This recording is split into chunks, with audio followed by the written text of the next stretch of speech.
생명을 살리는 7분 청소년부 예배를 묵상 기도하심으로 시작하겠습니다.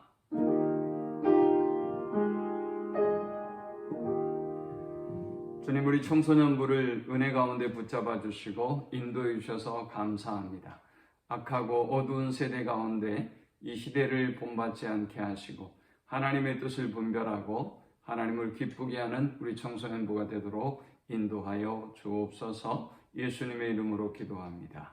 아멘. 찬송 384장 드리겠습니다.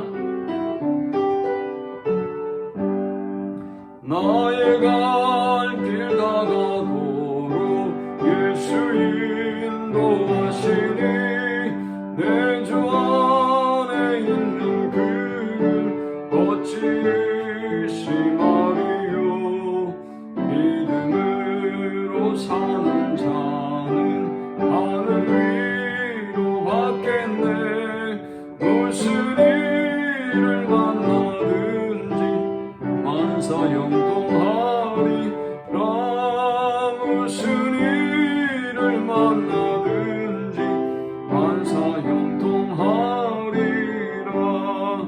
나의 갈 길 다가도록 예수 인도하시니 어려운 일 당할 때도 족한 은혜 주시네. 나는 심히 고단하고 영혼에 무가라나 나의 앞에 반석에서 샘물나게 하시네.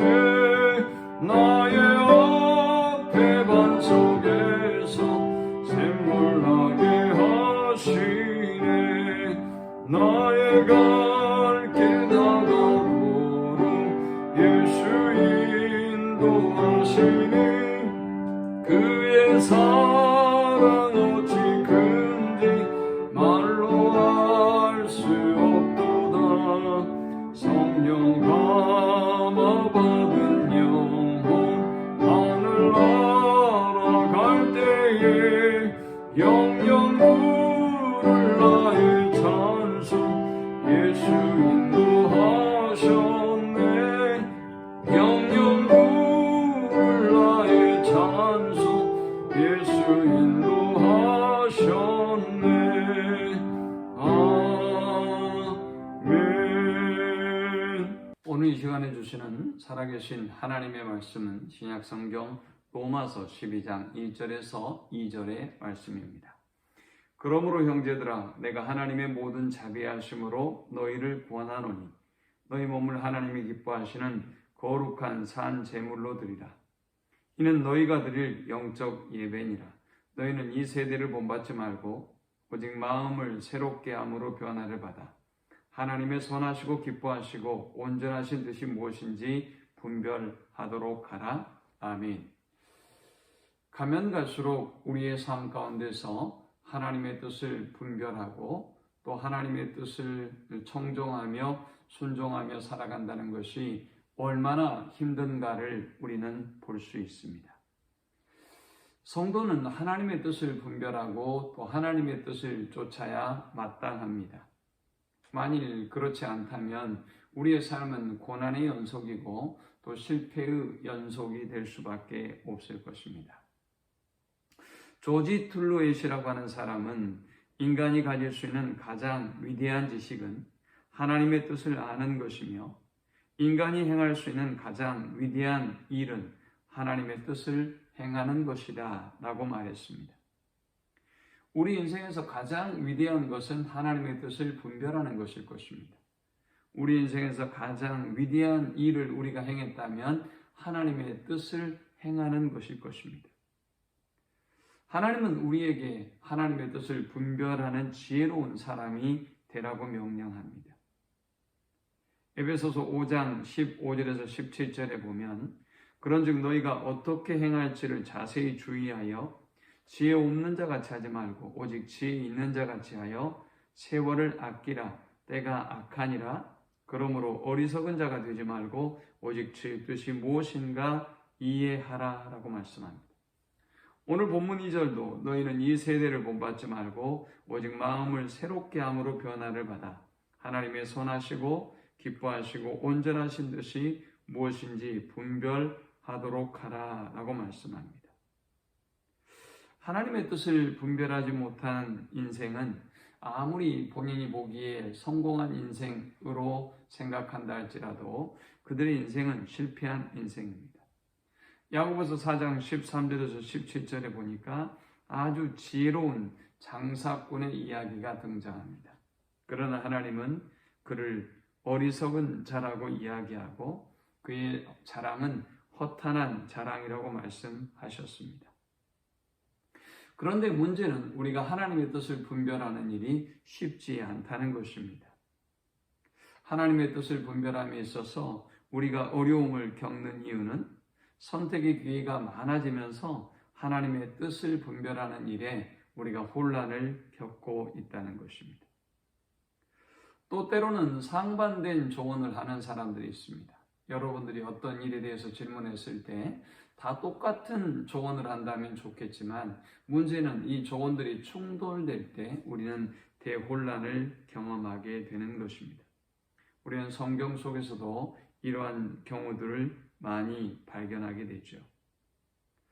또 한 가지 우리가 하나님의 뜻을 결정함에 있어서 어려움이 있는 것은 하나님의 뜻이 가치 중립적인 경우들이 많이 있다는 것입니다. 가령 결혼의 문제나 우상의 재물을 먹는 문제는 가능할 수도 있고 가능하지 않을 수도 있는 중립적 차원의 문제이기 때문에 어려운 문제가 되는 것입니다. 또한 우리가 하나님의 뜻을 분별하기 어려운 이유는 하나님은 우리에게 방향을 제시해 주시지 모든 개인적이고 사소한 일까지도 우리에게 제시하지 않기 때문인 것입니다. 하나님의 뜻에는 두 가지 의미가 있습니다. 첫 번째는 불례라는 의미의 하나님의 뜻입니다. 불례라는 하나님의 뜻은 저항할 수 없는 하나님의 뜻을 말합니다. 이 뜻에는 우리가 저항할 수도 없고 거스릴 수도 없는 뜻이 있습니다. 두 번째 하나님의 뜻은 딜레마라고 하는 뜻이 있습니다. 이 딜레마라는 하나님의 뜻은 허용적인 뜻입니다.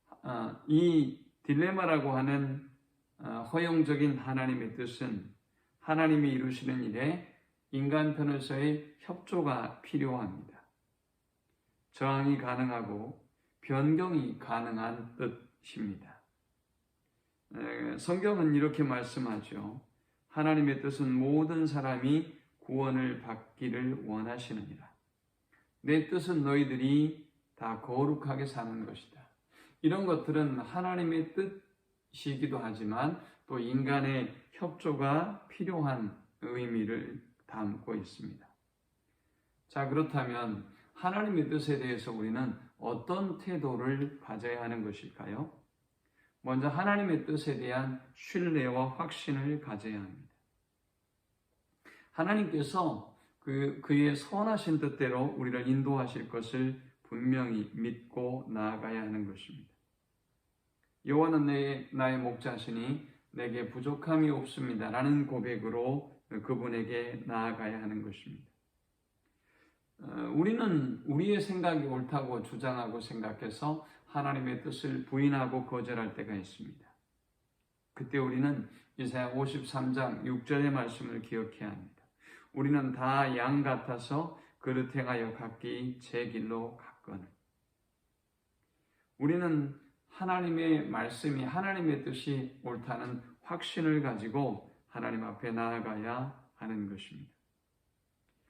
두 번째, 우리가 하나님의 뜻에 대해서 나아갈 때 하나님과의 관계에 힘쓰고 또 최선을 다해야 한다는 것입니다. 하나님과의 관계가 만일 멀어지게 되면 우리는 하나님의 뜻을 분별할 수도 없을 뿐만이 아니라 하나님의 뜻을 신뢰할 수도 없는 것입니다.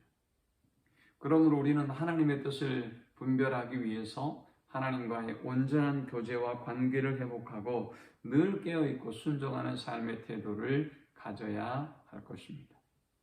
하나님 감사합니다.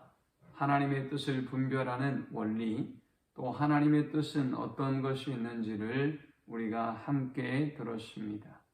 하나님의 뜻을 분별할 수 있도록 우리의 교만한 생각과 마음을 겸손히 내려놓게 하시고 온전히 하나님의 뜻에 순복하는 저들이 되도록 인도해 주옵소서.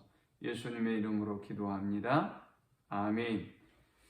지금은 우리 주님 예수 그리스도의 크신 은혜와 성부 하나님의 극진한 사랑과 성령의 노고 교통 충만케 하심이 하나님의 뜻을 믿고 신뢰하며 또 하나님의 뜻대로 순종하는 삶을 살기를 소망하는 모든 우리 청소년들의 머리 위에 지금부터 영원토록 함께 있을지어다. 아멘.